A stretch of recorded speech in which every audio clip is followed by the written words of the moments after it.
Hi, this is Jack from Alpha Charts with a state of the market video. Today is March 20th, 2021. Before we get started, this video is for educational purposes only. These are not recommendations to buy, sell, or hold any stock or security, and I may hold positions in some of the equities mentioned. Know your time frame and risk tolerance. Also, if you enjoy these videos, please like and subscribe to my YouTube channel. You can also find me on Twitter at AlphaCharts365. I appreciate all the likes and retweets on Twitter also. So thank you all very much.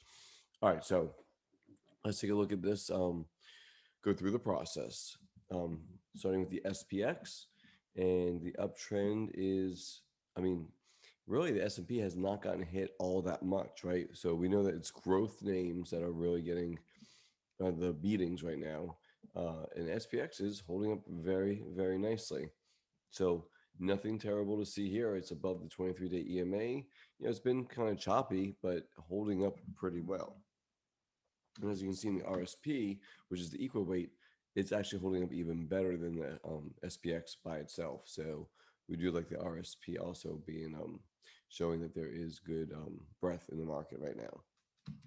Looking at the Qs, which is again where I tend to focus on a little bit more, it's obviously been hit a little bit more. Just to recap, we had the double bottom, we had the breakout, we had the measured move up, and looking into this measured move up, now we're having just a normal, we'll call it correction, or down movement in the market, retracement, whatever.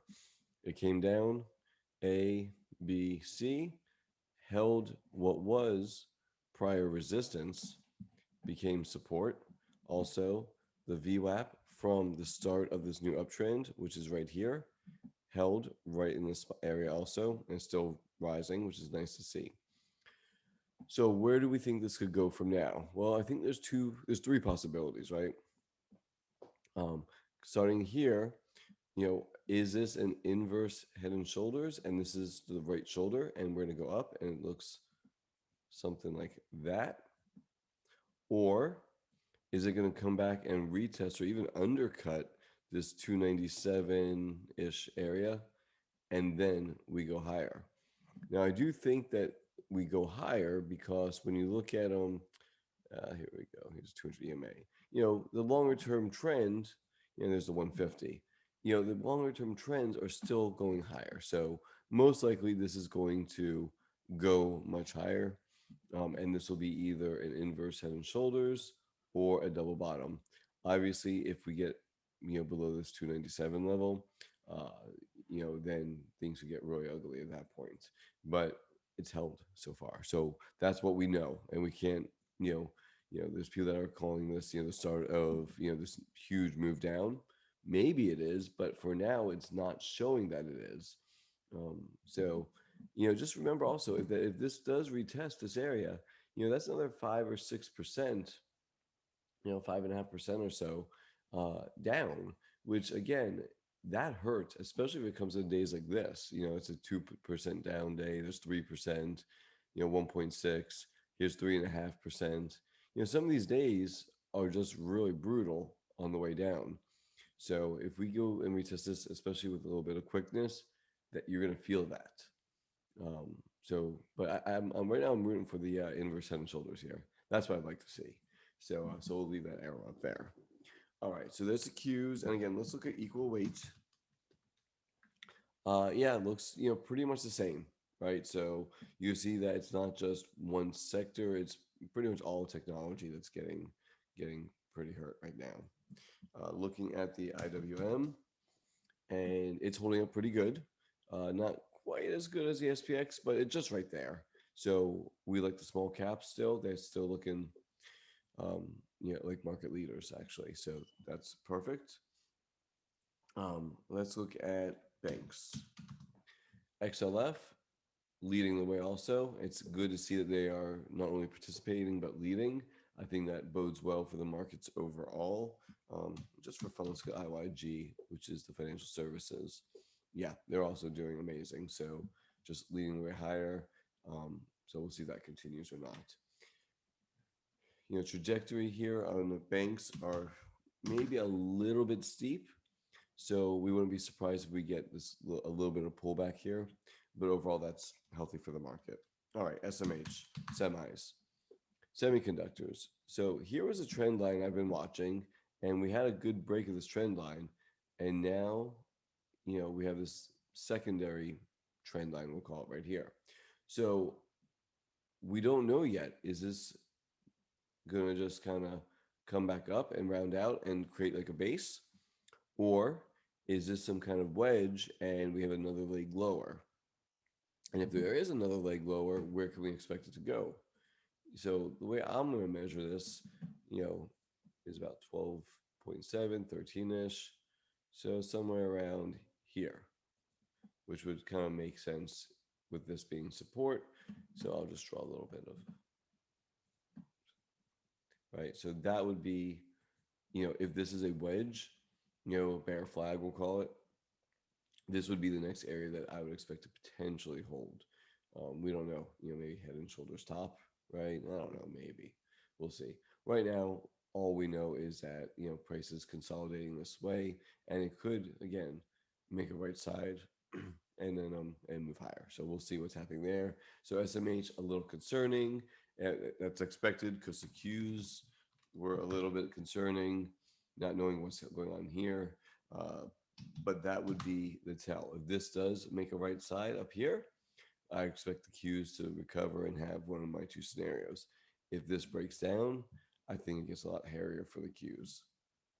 All right, so let's look at wood. Lumber is holding up perfectly. You had the breakout. It kind of is chopping around this area, but holding up really, really well. I think that's indicative of a healthy market. Let's look at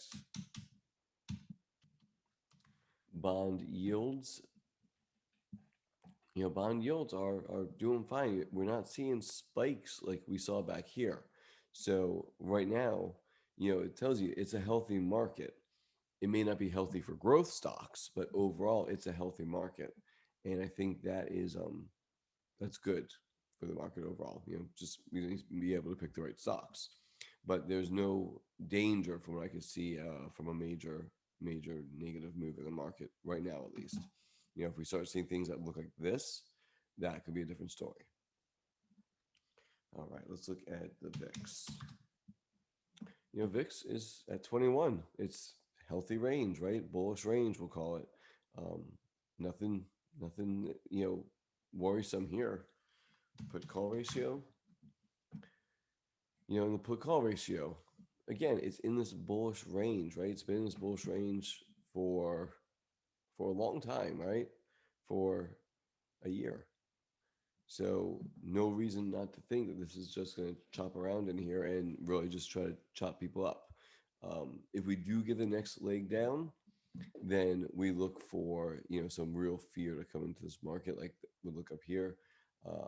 We don't know if that's going to happen or not. But again, if we start seeing the next leg down, I'm going to look for this type of look in order to get more long. Let's look at the value line geometric index.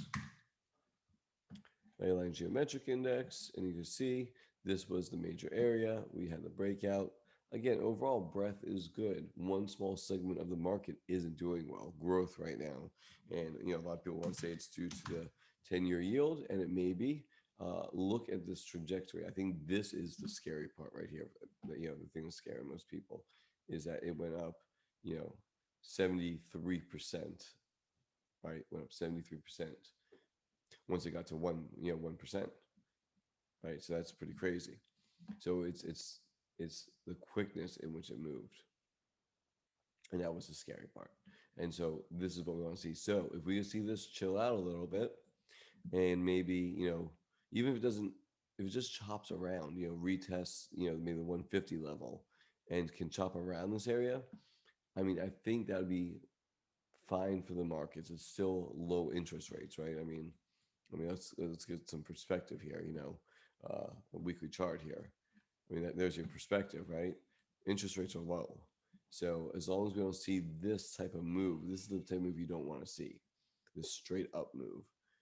So let it chill out. If it chops around, great. If it continues higher, that's the problem. So we'll see what happens. but yeah, I would love to, probably, it's got to stay under two. If it gets over two, I'm gonna be much more defensive, and things are gonna get, I think, a lot uglier. But we'll see. We will see. But that's why, I mean, that's one of the reasons why people are saying growth stocks are taking a hit. I don't know.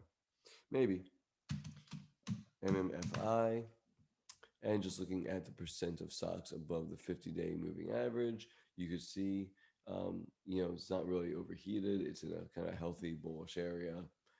So that looks pretty good.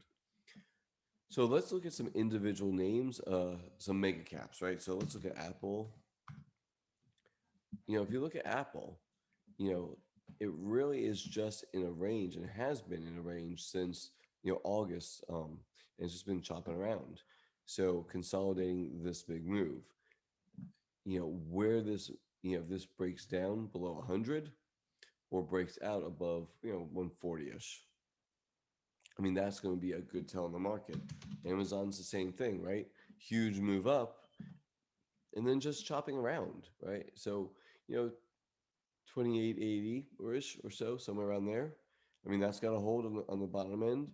And if it breaks out above 3,500, I think that is the bullish scenario. Again, so far, it's just consolidating these gains. There's nothing to see here yet. So I think those are the two big ones. Anyway, let's go back to Qs and just wrap this up. Um, Big picture perspective. This is normal price action, nothing to be concerned about. I wouldn't be surprised if this is inverse head and shoulders. I wouldn't be surprised if this is a double bottom. And again, I'd be much more concerned if this 297-ish breaks and we continue lower. That would make me very concerned, obviously. And I think that would coincide with the 10-year yield getting above 2.0, right? Getting above this area right in here. That would be a problem. All right. Well, good luck this week. I hope this helps some. Again, please appreciate all the likes and the comments and the retweets and everything else. Stay safe out there. And again, if it gets above, 325-ish, I mean, I think the bull market's back on, but we'll see. Anyway, take care, guys. Appreciate it.